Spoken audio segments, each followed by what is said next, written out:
The twin suns burned above the alien city, filling the wide streets with light and heat.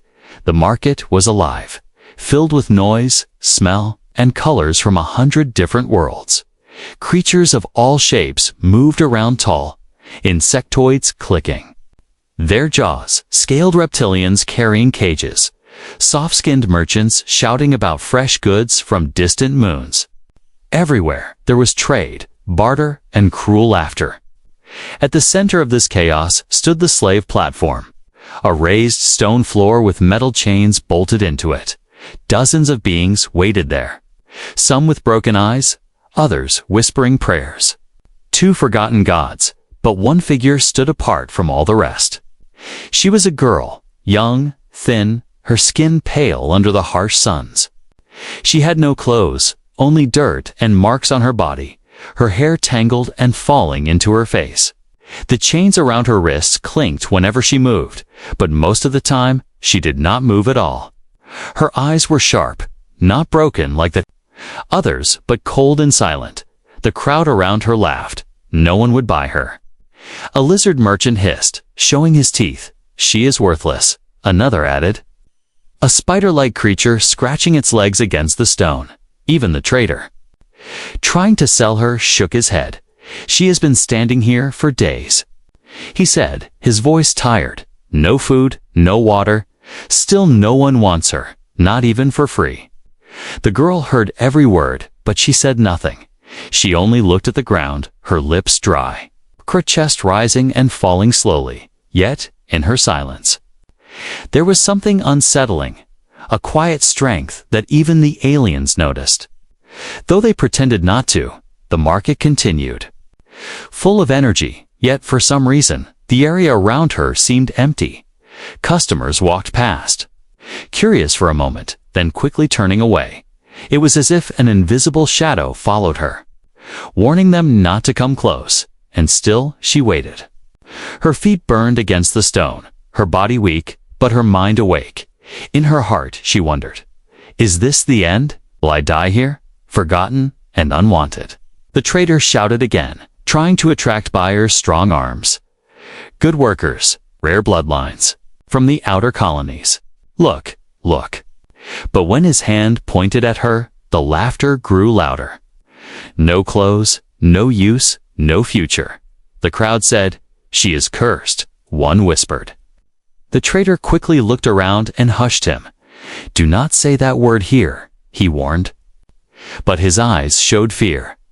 Then suddenly, the noise of the market shifted. The crowd parted, murmurs spread. A human had entered. Humans were rare in this galaxy, rarer than diamonds. Most had never seen one with their own eyes. And yet, here he was, walking calmly through the alien market, his steps heavy, his eyes sharp. He was tall, broad-shouldered, wearing simple travel clothes stained by dust. But there was something about him that made even the biggest aliens step back, not fear exactly, but respect mixed with caution. The girl raised her head, just slightly, for the first time in days. Her eyes showed something other than silence. She looked at him, and he looked back for a moment. The entire market seemed to fade, as if they were the only two beings in that burning, crowded world. The trader quickly saw the chance. Human. He shouted with a wide smile. A strong human honored guest. "Please, please, look at my goods." He waved his hands at the chained slaves, calling out their supposed strengths. But the human did not look at them. His gaze stopped only at the girl. The crowd laughed again, louder this time. Even a human will not take her. Someone shouted, "Look, she is broken, worthless." Yet the human kept staring. Something in her silence called to him, something he could not ignore. The trader followed his eyes and sighed. "No, not her, human," he said quickly. "She is trouble.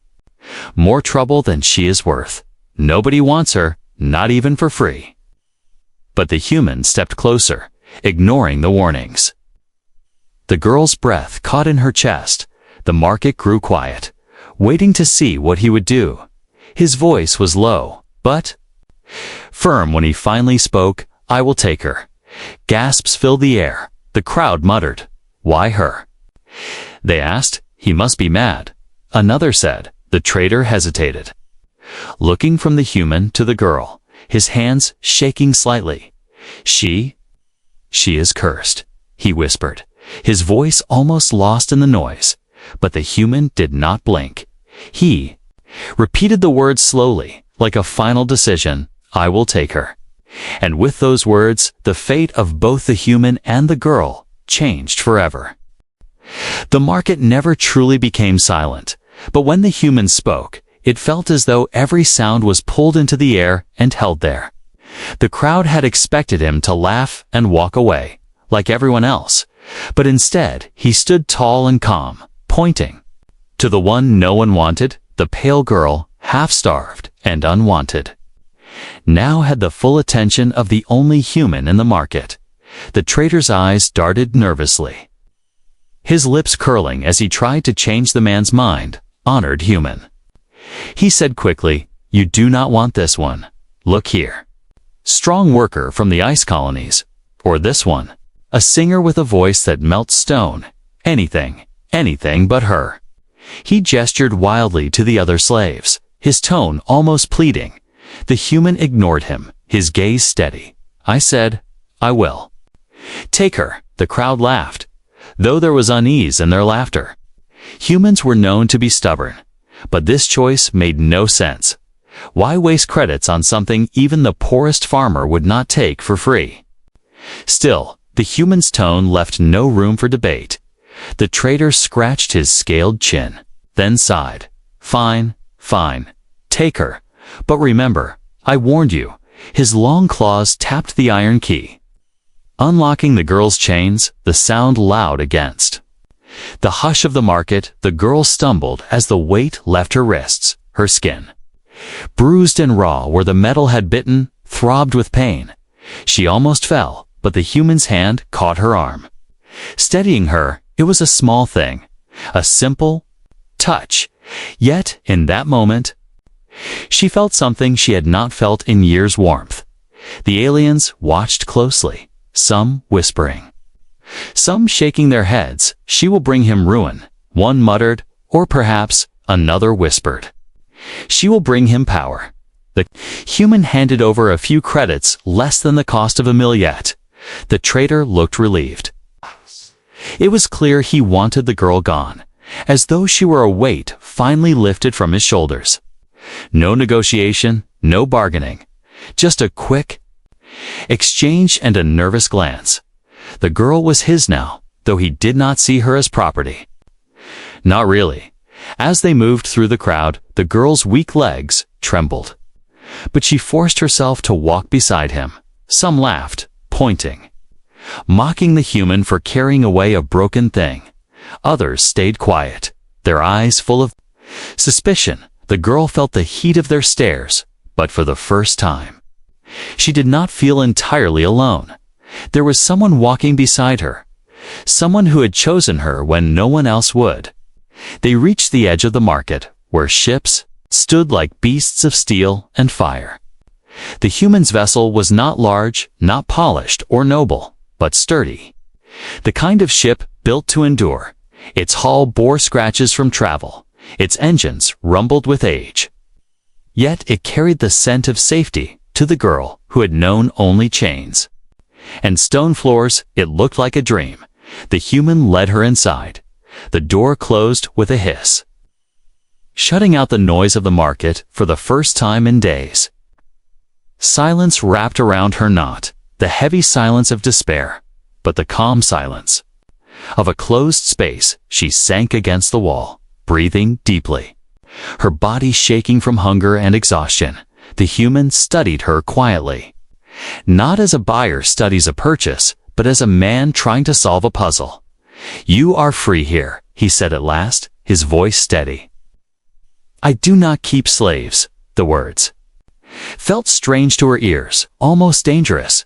She looked at him sharply, as though waiting for a trick. But he stood still, his face calm, his eyes honest. For a long moment, she said nothing, her lips dry, her throat too weak for words. Then, finally, Her voice came rough and cracked. "Why?" she whispered, her eyes locked on his. "Why? Me?" The human did not answer right away. He leaned against the wall, arms crossed, his gaze heavy with thought. At last, he said, because everyone else turned away. It was a simple answer, yet it carried weight. The girl lowered her eyes, her chest tight. She wanted to believe him. But years of chains and cruel laughter had carved doubt deep inside her. Still, for the first time, there was a spark. A fragile spark that maybe, just maybe, she was not cursed. The ship rumbled as it lifted from the ground, leaving the city and its cruel market behind. From the window, she saw the twin suns shrinking, the alien stalls fading into dots of color. The crowd's laughter and whispers were gone, replaced by the steady hum of engines. She pressed her hand against the glass, watching the world fall away, and though fear still wrapped around her heart, another feeling crept in. Slow but certain, hope. But in the deep corners of the galaxy, whispers already spread. A human had taken the cursed one, and where whispers grow, danger soon follows. The human's ship left the planet's orbit, drifting into the wide sea of stars. Inside, the girl sat quietly, her back pressed to the cold metal wall, her thin arms wrapped around her knees. She could still hear the laughter of the alien crowd. In her mind, their voices echoing like ghosts. No one would buy her, they had said. She is cursed, and yet the human had taken her. She watched him now as he moved across the small cabin, checking screens, pressing buttons, steady hands guiding the ship. His face was calm, his jaw strong, but his eyes held questions. She could feel them, even though he did not ask. At last, he spoke, his voice low. "They warned me about you," he said. Not turning to face her, "They said you were cursed, that you would bring trouble." His words were not cruel, only curious, like a man searching for the truth. The girl lowered her head, her tangled hair falling into her face. "They all say that," she whispered, her voice hoarse. "Why?" he asked, finally turning, his gaze sharp but steady. She shook her head slowly. "Because they fear what they don't understand." For a moment, silence stretched between them. The hum of the ship's engines filled the space, a steady rhythm. Against the uncertainty in the room, the human studied her, then asked softly, "And should I fear you?" Her lips trembled. She wanted to say no, but the truth caught in her throat. Finally, she answered, "Maybe." He did not flinch, did not move away. Instead, he leaned back in his chair, folding his arms. "Then I will find out for myself," he said simply. The girl blinked at him, surprised. Every other master, every other buyer, had turned from her, had cursed her name, had pushed her into the dirt. But this one, this human, looked at her with steady eyes, as if he dared her to prove him wrong. Time passed slowly.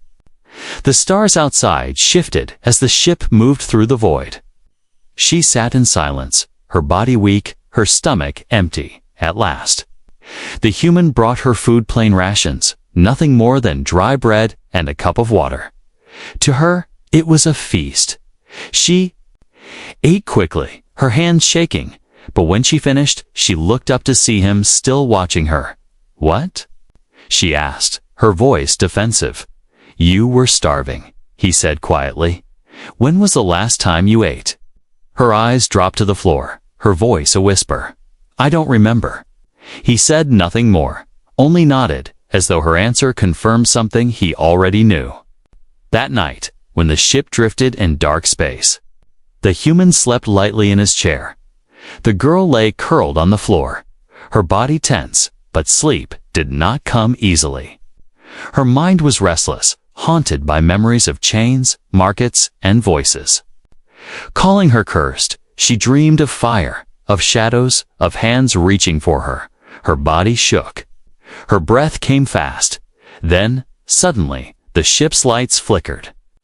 The engines groaned, metal walls vibrated. The human woke instantly, his eyes sharp.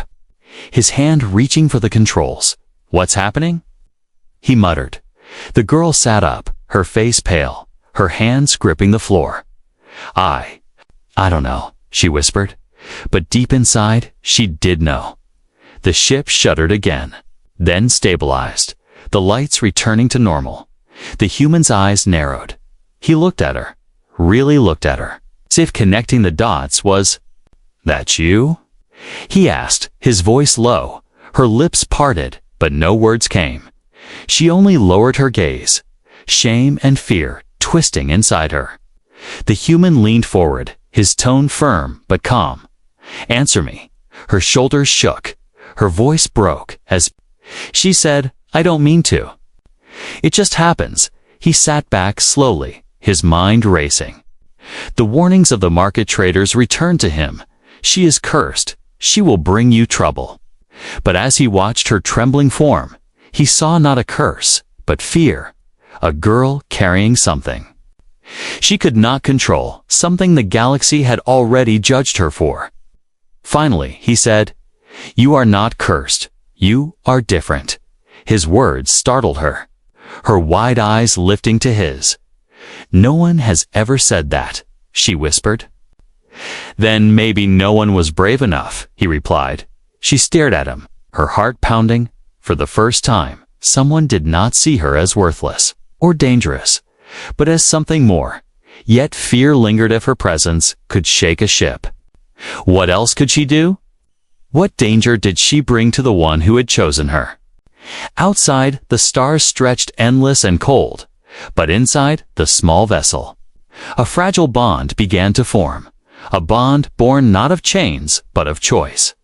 Still, whispers spread through the galaxy, carried by traders, merchants, and spies. The cursed girl had been taken by a human, and where whispers grow, hunters soon follow.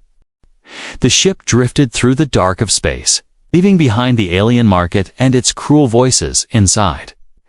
The air was quiet, except for the steady hum of the engines. The girl sat in the corner, her knees pulled close to her chest, her eyes wide.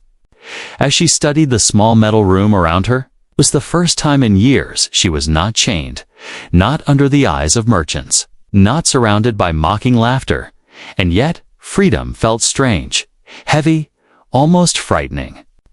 The human moved calmly, checking the controls, adjusting the ship's course. Every movement he made was steady, without fear. He had taken her without hesitation, even when the crowd had warned him. Now, he acted as though it was the most natural thing in the world. The girl finally spoke, her voice quiet. "Why do you not ask me my name?" The human looked at her for a moment, then replied, "Because you will tell me when you are ready."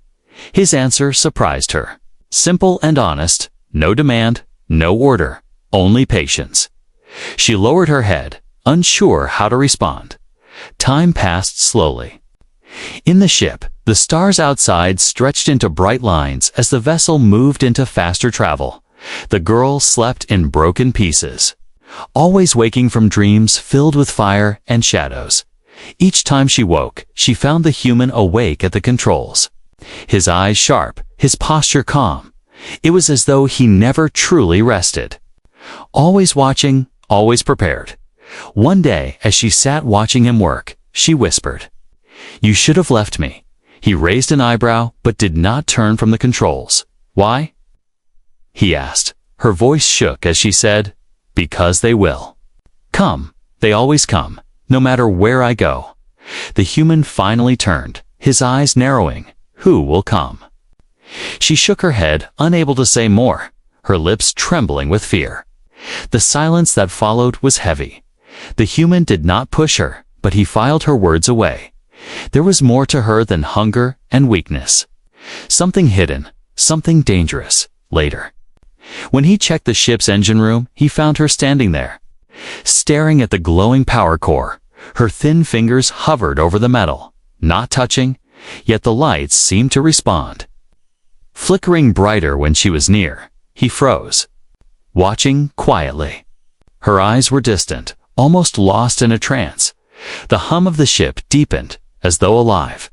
Then she gasped and stepped back, breaking the connection. When she saw him standing there, her face turned pale.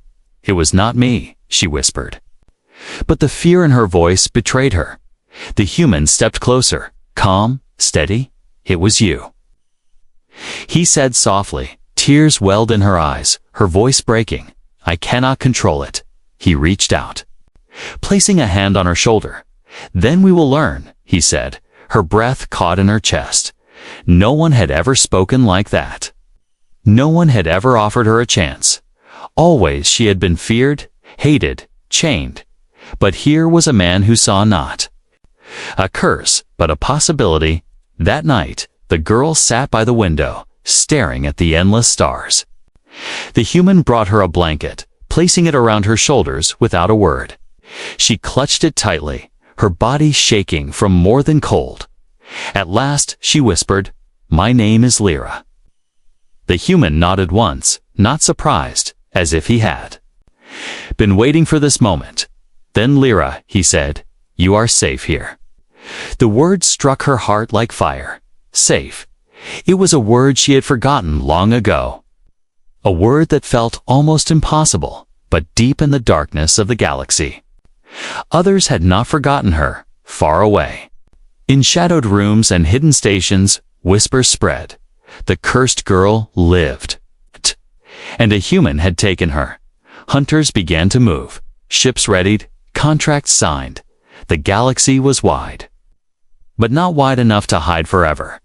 Lyra pressed her forehead against the glass, staring at the stars. Somewhere among them, danger waited. She did not know when or how, but she knew it would come. And yet, for the first time, she felt a small spark inside her. A spark that whispered, "Maybe I am not alone anymore." The human sat at the controls, silent, watchful. He had taken her from the market without knowing why, guided only by instinct. Now, as he looked at her reflection in the glass, he felt it too.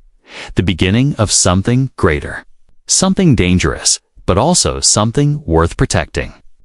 The journey had begun, and neither of them knew that every step forward was drawing the attention of powers far beyond their reach.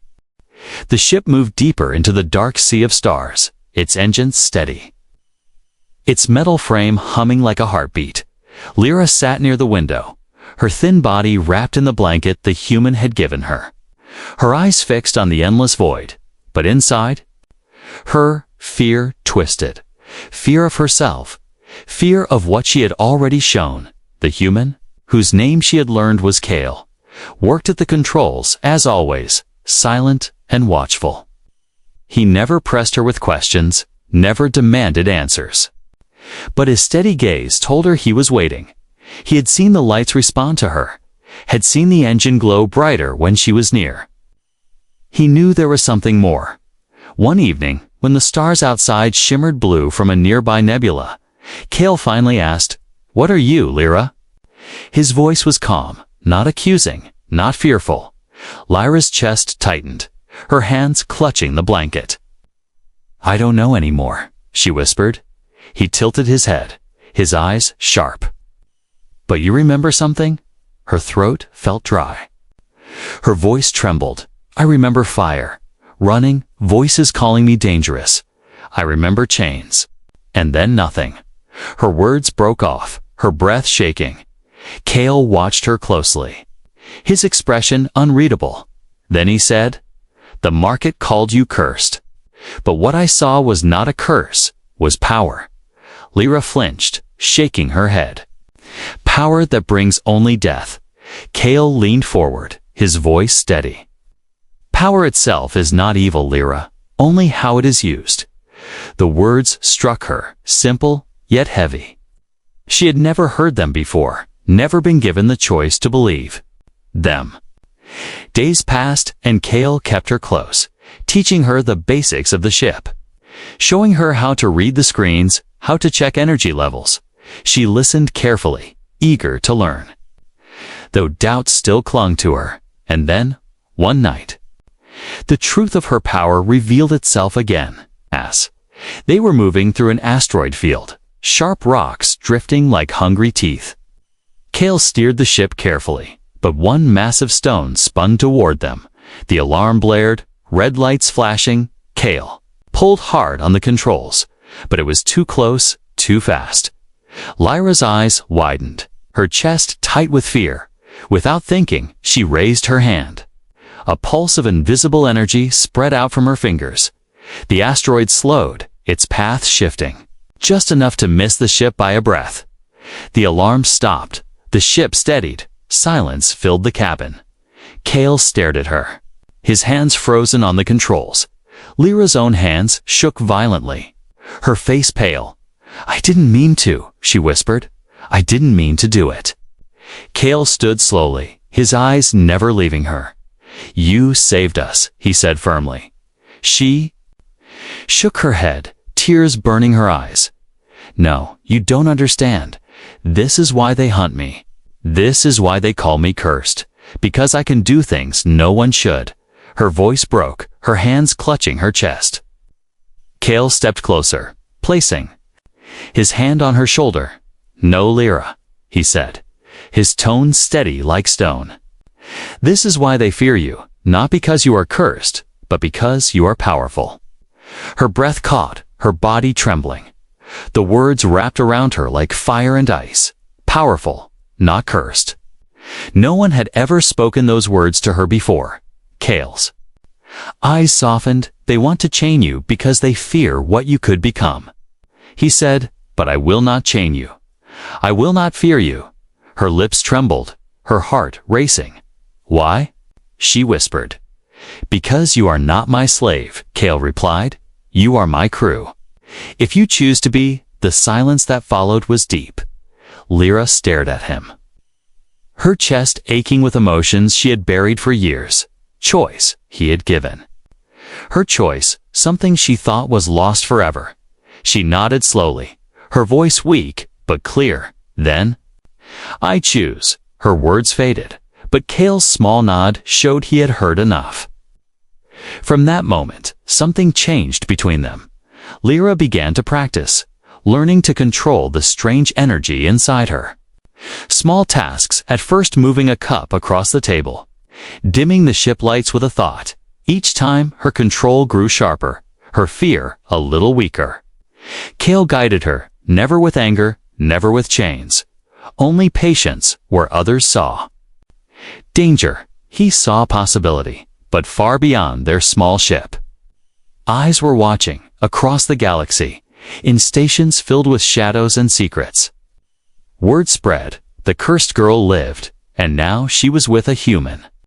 Factions whispered, hunters prepared. Not all feared her. Some wanted her power for themselves. And those who wanted her would never stop.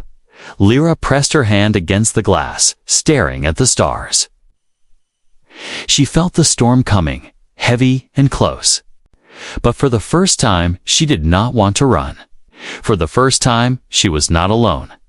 Kale sat at the controls, his eyes forward, his hand steady on the ship's path. He had taken her without reason, but now he understood. Her power was not. Accursed was hope, and together, they would face whatever the galaxy sent their way. The ship drifted quietly through deep space. But silence never lasted long in the galaxy. Kale sat at the controls, scanning the screens. His eyes sharp, his posture tense. Beside him, Lyra sat with her blanket, her hands folded, her gaze fixed. On the stars outside, she had been practicing, learning to control the strange energy inside her, and each day she grew stronger. But with strength came fear. For power always drew attention. The first warning came as a small blip on the radar. Kale's eyes narrowed, his fingers tapping the screen. "One ship," he muttered, "but moving too fast." Lyra's chest tightened, her instincts screaming. "They've found me," she whispered. Kale looked at her, his expression calm but serious. "Who?" Her voice trembled. "Hunters, they always come." Moments later, the blip multiplied. 2, 3, then 4 red dots blinking across the radar. Ships sliding into formation, moving like wolves around prey. Kale's jaw tightened. There? Not here to trade, he said, his voice low. The cum crackled. A voice filled with cruel amusement filled the cabin. Human ship, surrender the girl, and we might let you live. Lyra's face went pale, her breath quickening. Kale switched off the cum without answering, his eyes focused on the controls. He spoke to her calmly. Hold on. Engines roared as the hunters closed in. Sleek ships, armed with weapons that glowed bright red. They fired warning shots, streams of energy flashing past. Shaking Kale's ship, Lyra gripped the chair, her body trembling. Kale moved the vessel sharply. Weaving between the beams with steady precision, he had flown. In worse, but this time the stakes were higher. This time he had someone to protect. The hunters pressed closer, their laughter echoing through the cums. You cannot run, human, give us the cursed one, and you may keep your ship. Lyra shut her eyes. Memories of the market crashing back, voices chanting, cursed, cursed. Cursed, cursed, she whispered. I should go, I should give myself up. They only want me. Kale's hand slammed down on the console, his voice fierce. No, Lyra, you are not theirs. You are not anyone's but your own. His words struck her like fire. She opened her eyes, meeting his steady gaze. For the first time, she believed him, but belief did not stop the hunters. Lasers struck the hull, alarms blared, the ship shuddered. Kale gritted his teeth, steering hard. Slipping between asteroids that floated like giants in the void, the hunters followed, firing relentlessly. Each blast shook the vessel, metal screaming. One hit the wing, sparks burst. The lights flickered. Lyra clutched the armrest, her power surging inside her, wild and desperate. Kale's voice came firm. Control it, Lyra. Not too much, not too little, just enough. Her breath came fast. Her hands trembling, she focused. Reaching for the energy inside, it poured through her like fire and light. The ship shuddered as her power touched the systems. The engines roared louder, brighter, faster. Kale's eyes widened, impressed. The vessel shot forward, speed doubling, slipping past the hunters in a sudden burst. But the hunters did not stop. They followed, snarling like predators denied their kill. Impossible, one hissed through the cum. She is awake, another voice growled. Do not let her escape. She is worth more than a fleet. The chase tore through the asteroid field, rocks spinning, colliding, breaking apart under gunfire. Kale flew with precision, every movement sharp, every choice quick. Lyra pushed her power into the engines, guiding them, holding them, her vision blurred. Sweat on her forehead, but she kept going. She would not be chained again, not now, not ever. One hunter ship moved too close, cutting across their path. Weapons. Glowing, Kale pulled hard on the controls, but it was too late. The ship fired. Energy racing toward them, Lyra screamed, raising her hand. A wave of force burst from her, invisible yet unstoppable. The hunter's beams scattered like dust in the wind. Then, with a crack of light, the hunter ship itself was flung aside, spinning helpless into an asteroid. The explosion lit the dark. Fire spreading across the void. Kale turned to her, his expression stunned. You destroyed a ship. Lyra's hands shook, her chest rising fast. I didn't mean to.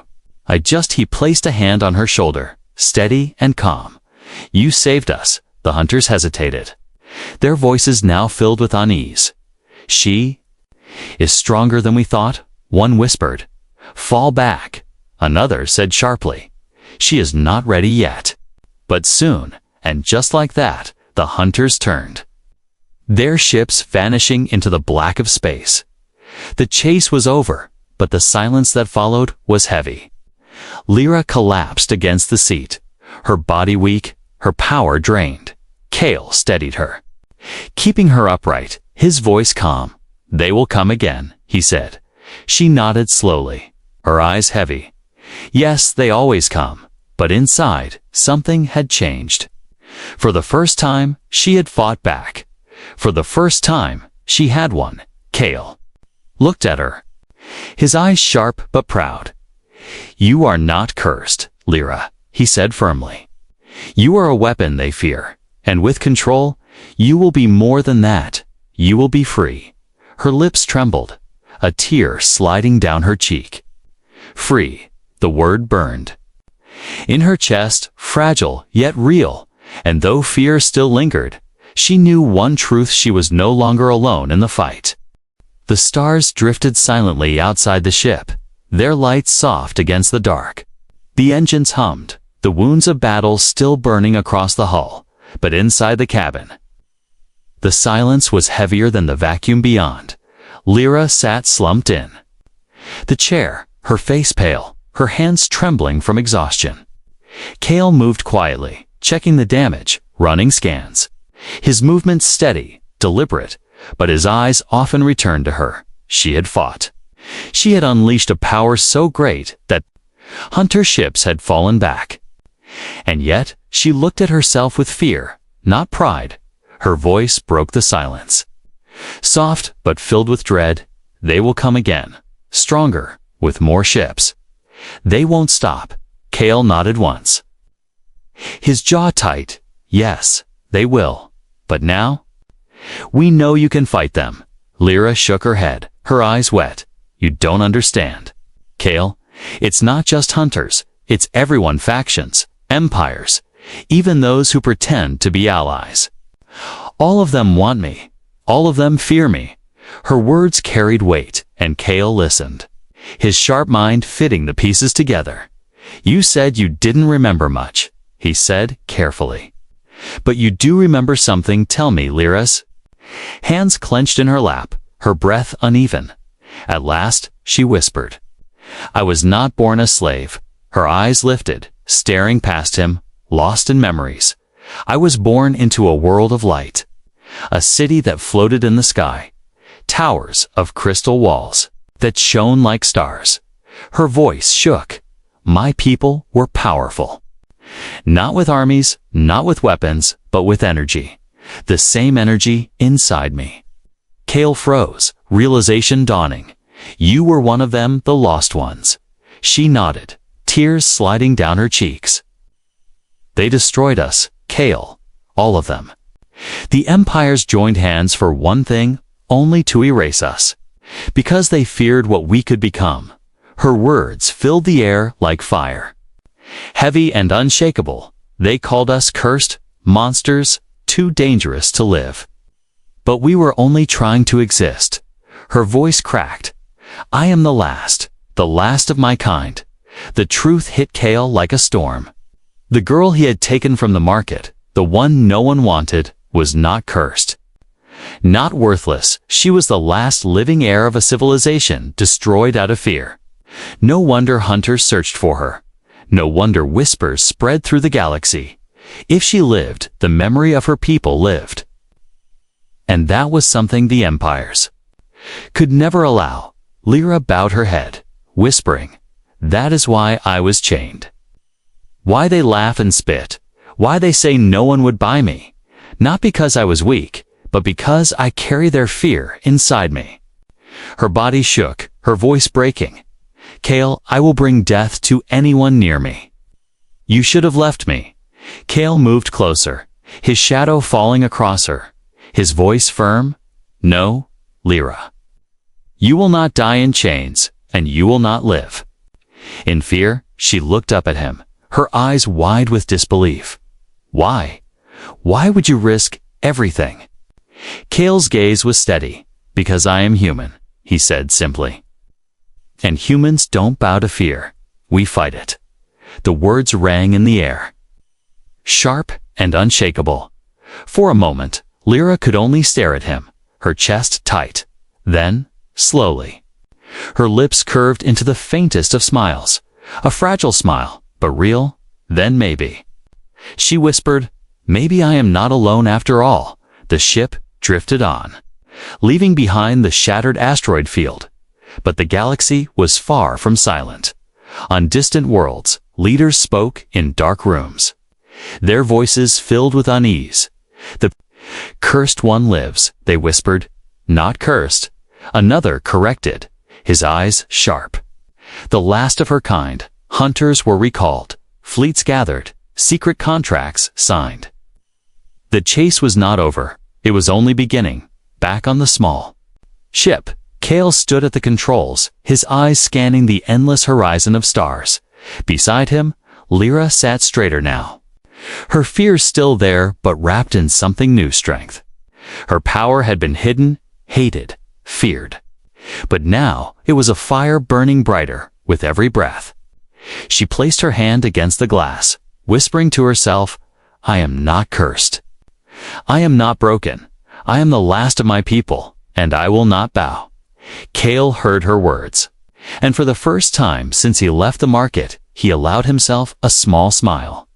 The journey had begun with a purchase no one understood, but it would not end there. It was the start of something greater, something dangerous, something that would shake the galaxy itself, and far away, hidden in the shadows of stars. Other eyes watched, waiting. The human had taken her in, the last of her kind, and those who feared her would stop at nothing to make sure she never rose again. The chase was not finished.